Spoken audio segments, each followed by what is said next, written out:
Presenting The Complete. Orson Welles and the Mercury Theater on the air in The War of the Worlds by H.G. Wells. This is Orson Welles, speaking from London. as the third man. Stand by. We'll be on the air in 15 seconds, Mr. Wells. Yes, I know.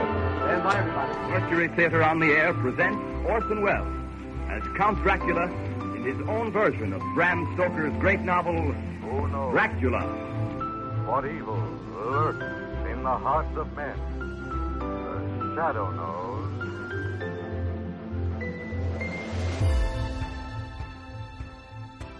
Hello and welcome to another week of The Complete Orson Welles on Dwayne Old Time Radio.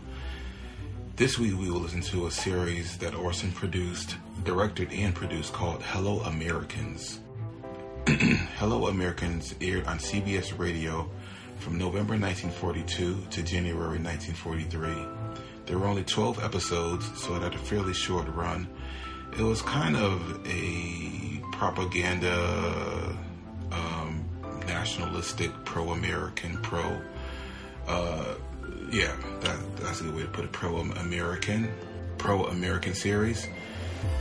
And when I say American, I don't mean just the United States. I mean all of the Americas, North America, Central America, and South America.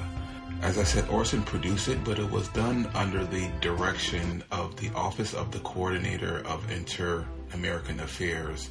It was done to promote and educate U.S. citizens about the different parts of the Americas.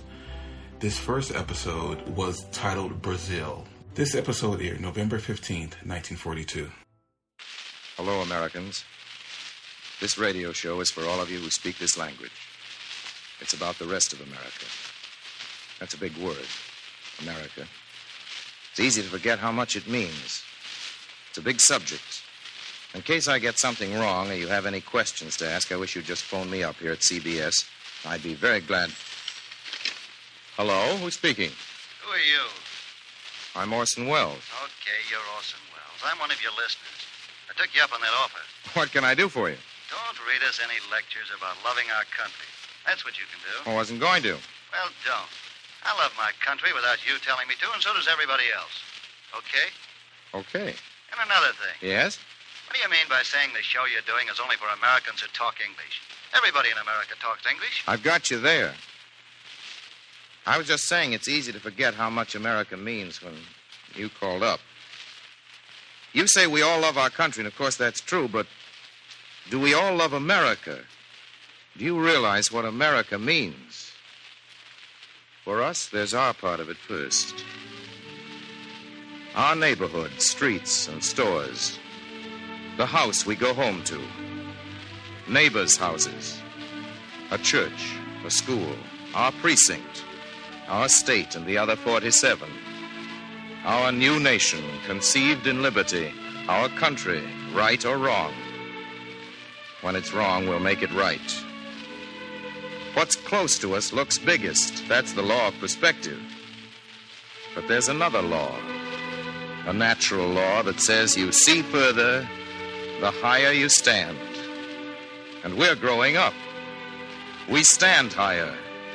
And from where we stand, we see a hemisphere. Ours from pole to pole. America. 2 continents. 1 continent with a canal. Our half of the globe. Our portion of the earth. The New World. Its first name was the New World. The old adventurers from Europe called it that. The name sounds righter now than ever, the New World. Its tenants are Americans. Hello, Americans. Okay? Okay. We, the people of these United Nations of America, now stand together. We ought to know each other better than we do. It's my job to help with the introductions. You've been traveling down there, haven't you? In Latin America, yes, every country. That's why I'm doing this radio series. The first place I went to was Brazil, so that's where we're starting the show. You mean you're broadcasting from Brazil? How, by shortwave? No, dramatic license. Hello? Hello? All right, operator, I'll accept the charges. Ladies and gentlemen, this broadcast comes to you by dramatic license from the first place you think of when you think of Brazil. From the loveliest city in our hemisphere. A gorgeous capital with a name that sounds like a music cue, which in this case it is. This broadcast comes to you from Rio de Janeiro.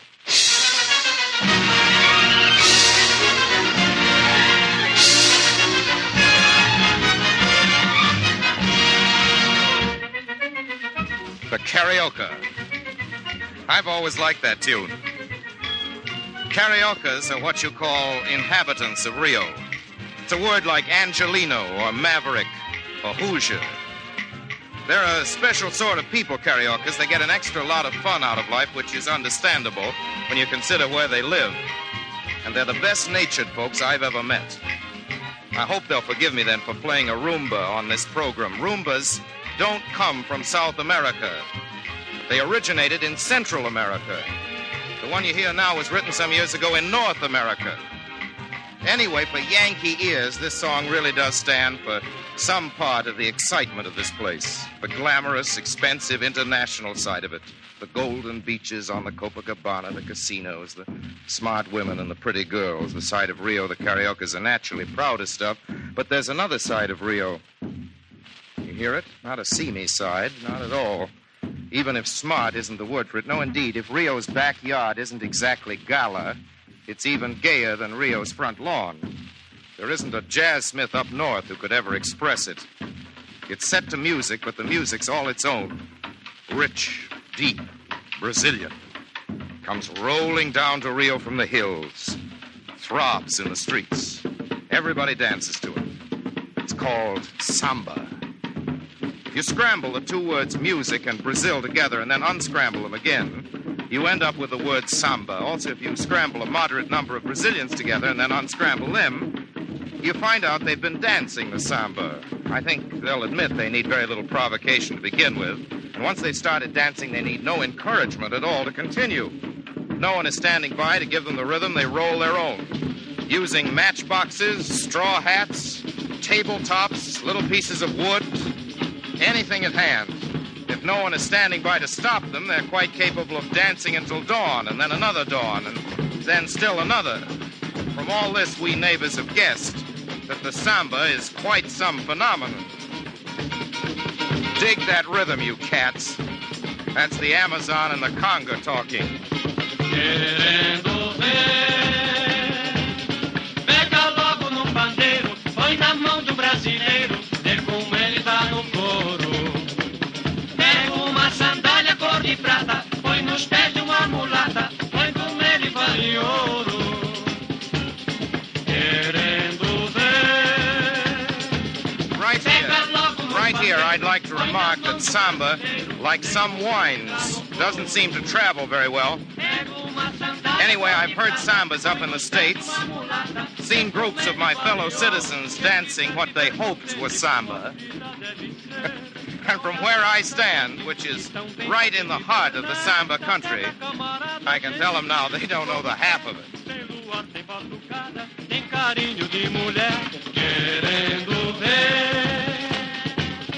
Pega logo no pandeiro, põe na mão de um brasileiro, vê como ele dá no couro. Pega uma sandália cor de prata, põe nos pés de uma mulata, vê como é que vale ouro. Samba's the old two-step, really, with a South American accent, or do I mean the one-step? Not being a dancer, I guess I'd better drop out of the conversation. We'll just play this one instead.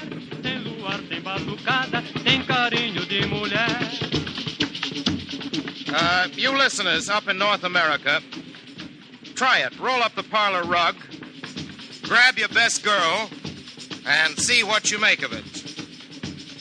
Para!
Tem cheiro de mato, tem gosto de coco, tem samba nas veias, tem balanganda.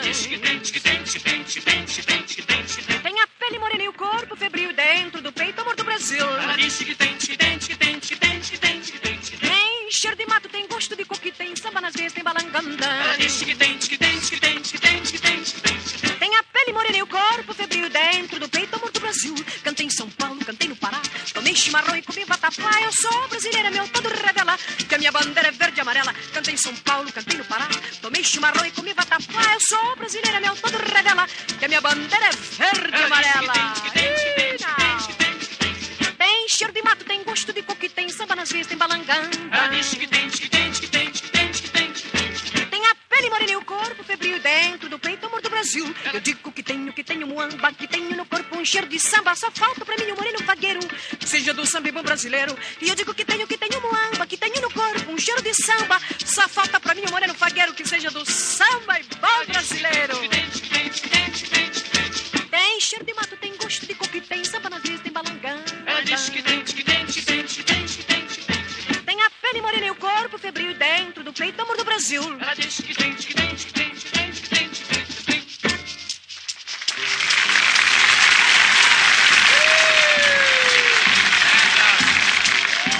Ladies and gentlemen, who do you think is doing the singing? North America's South American favorite, Carmen Miranda, no other.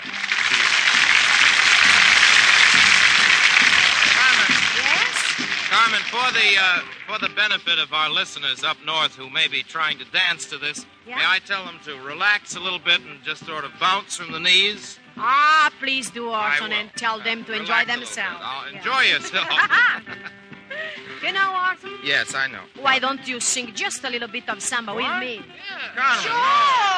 Carmen, I can't sing, no. Look. You just come from Rio. No, and I can't. I teach you. Ah. No tabalero da Baiana tem. Oh, Again. Conversa. Outra vez. No tabalero da Baiana tem. Vatapá, oi, caruru, gonza, oi, tem bom, oi. Se eu pedir, você me dá o seu coração, meu amor, de aiá, me dá.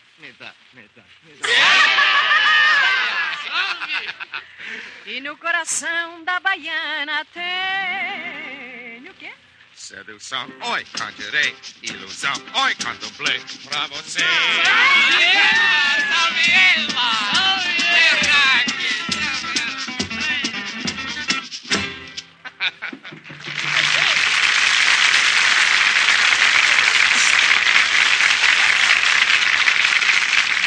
You know, ladies and gentlemen, there's a lot more to samba. As I've just found out, there's a lot more to samba than meets the virgin ear. There's good reason why our bands can't seem to play it right up north. Samba has its own instruments, for one thing. Now, I've got a full complement of really top samba players here at the microphone, and they're going to help us now to investigate the anatomy of samba. We're going to see, if you'll excuse me, what makes samba run. Now, I'm no authority, but plenty of authorities are standing by. What you hear now, for instance, sounds like a drum, doesn't it? Well, it looks like a drum. Must have some special name, though, probably unpronounceable. Surdo. Surdo. Yes. Well, that's not so hard, Carmen. Looks African. It is. Surdo, I might explain, is a rather long, rather narrow drum that tapers down at either end. This is the first tambourine. Tambourine. Yes, correct. Well, ladies and gentlemen, the tambourine is not a tambourine. As you can hear, it has no little jangling metal discs. It's square, for one thing, rather small, very crude looking. It's just a rough frame with some kind of hide. Cat skin. Cat skin. There's some skin, Jack. Stretched over one side, yes, cat skin. The player beats it with a small stick. The name of the stick doesn't matter. It's just a stick. This is the second tambourine. Ladies and gentlemen, tambourine number 2. And this is important. The second plays a different rhythm from the first. I was noticing that kind of sequence. Very complicated, too. It is too complicated? Well, we'll get used to it. Well, the next is the pandero. Pandero. Pandero? Yes, something wrong, Senor Wells? Well, no, Pandero. I was just confused for a minute. It's all right now.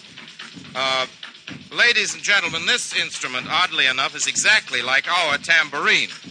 Well, that's the way things are. Yes, you're quite right. I ought to say that the pandero, is played with the bare hands, one shaking it, the other beating the rhythm. Now we shall go on, yes? This is the reco-reco. Reco-reco. Yes? Why is it called the reco-reco? Well, because it's the sound it makes it. Because it's the sound it makes. That's a very good reason. The reco-reco is a long block of hard wood with notches in it, and the sound is made by scratching another piece of wood over the notches. You want to say more about reco-reco? No. That about covers it. All right. Now you hear the ganza. Ganza. The ganza is a longish metal cylinder filled with pebbles or beads or teeth or something. The gentleman here handles it with all the flair of a bartender shaking a cocktail shaker. Now we hear the cuica. What's that, Carmen? Cuica. The cuica. Cuica. Well, this weird sound comes from a drum. However, as you notice, it isn't beaten like a drum. One end is open, and attached to the inside of the hide is a rod. When you yank it back and forth, that's what you hear. There you have it. Rhythm of the samba. To us neighbors, it doesn't sound easy, and it doesn't look easy, but Brazilian babies can beat out samba rhythm before they can talk. And they can dance to the samba rhythm before they can walk. At least that's what I was told, and I believe it.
They say here in Rio, that the samba is the soul of Brazil.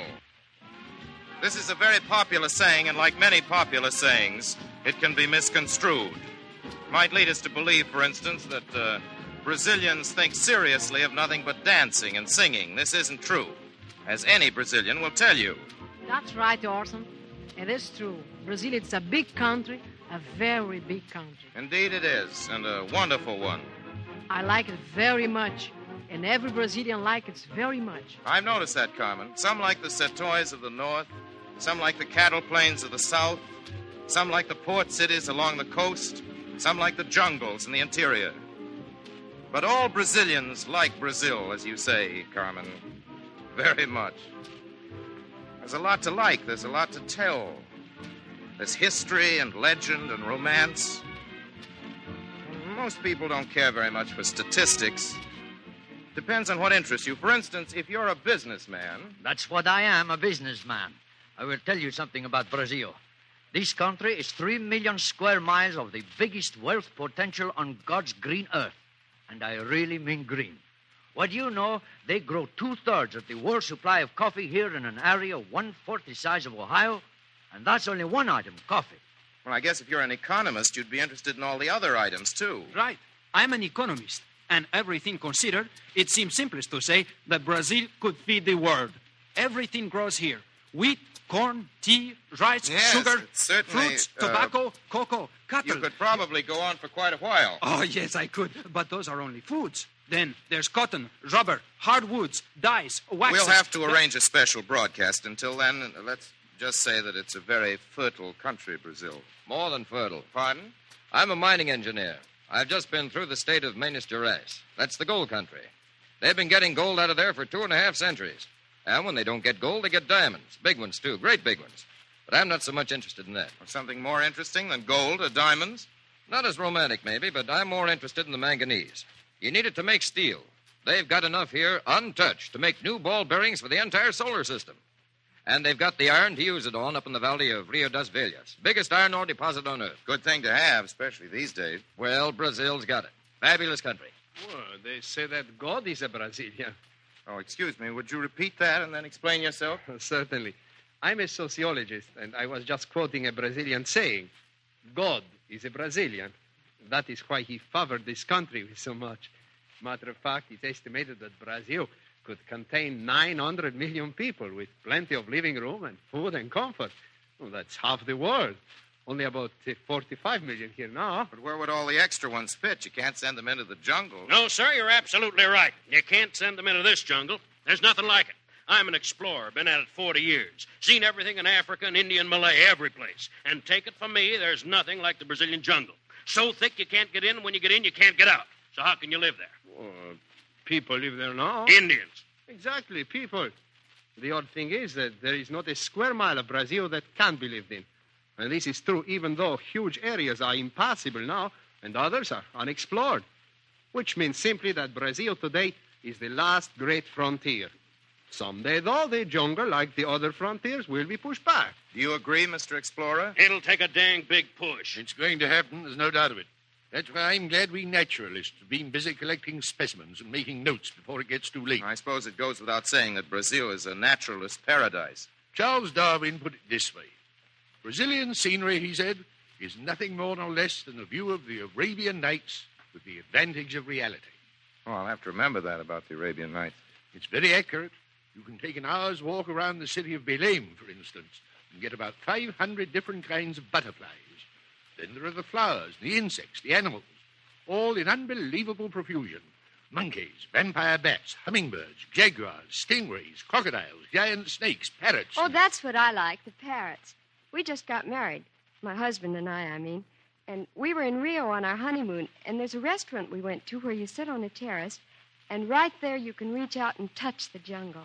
And the parrots come out and look at you. My wife wants to take at least 2 dozen parrots back home with us.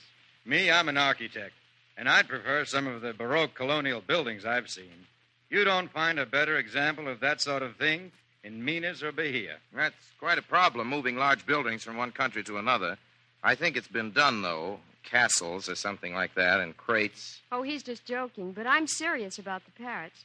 Maybe there won't be any more when there's no jungle. Say, you ought to see that jungle. I'm going to. Too bad it's going to be done away with. They'll have to chart it first. Most of it's never been seen. That's going to take some little while. It will be done. What's going to happen to you gun and camera boys when there's nothing left to explore?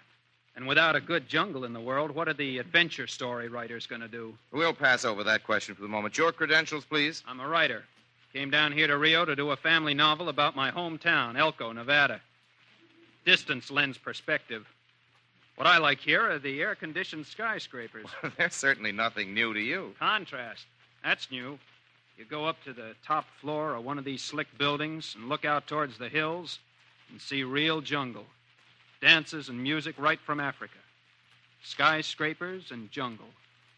I like that. And I like the idea of a drop of blood here in Rio. What about a drop of blood? Well, first there are the Portuguese.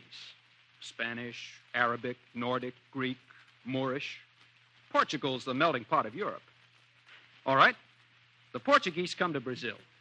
And then others come from Europe and Africa and North America, so that today a drop of real Brazilian blood is an honest-to-goodness drop of all mankind's blood.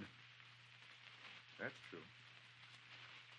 And it occurs to me that since men in the world have to live with one another and get along somehow, they might learn a great deal about tolerance and quiet decency from the Brazilians, who have the blood of all men.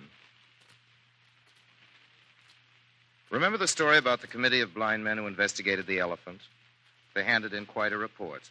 One of them said the elephant was shaped like a tree trunk. One of them said he was a snake. One of them said he was a sword. One of them insisted he was made out of a length of manila rope. One of them thought he was a wall or a sort of dry whale. I forget just how it goes. Each expert had a different point of view. That's what I'm trying to say. A different version of the truth depending on which section of the elephant's anatomy he happened to grab. Now, I don't pretend to be able to see any better or any more than anybody else who might try to describe these countries. But I promise I won't concentrate solely on the trunk or the tail or the tusks or natural resources or Indian war dances or butterflies or big business. It's not easy, but I'm going to try to outline enough so you can fill in enough to get some notion of what the other half of America really looks like.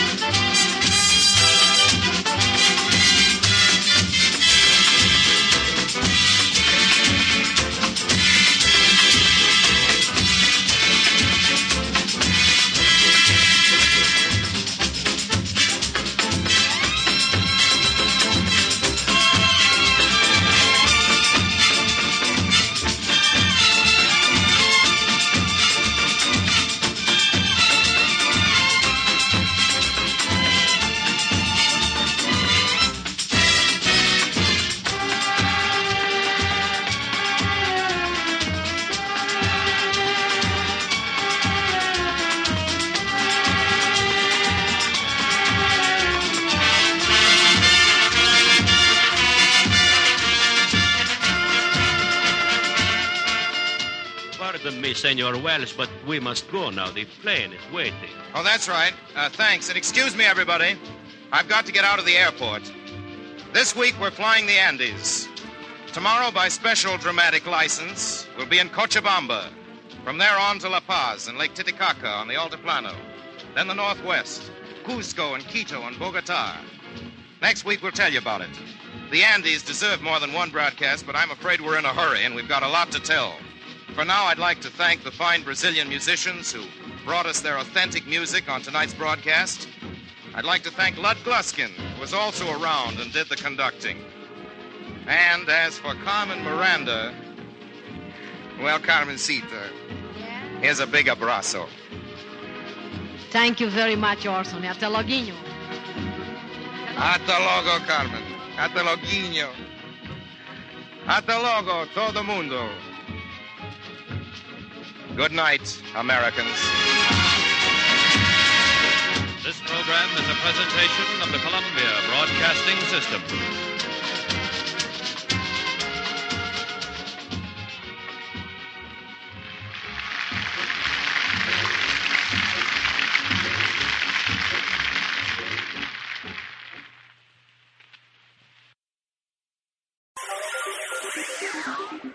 Thank you for listening to and showing your support for my podcast.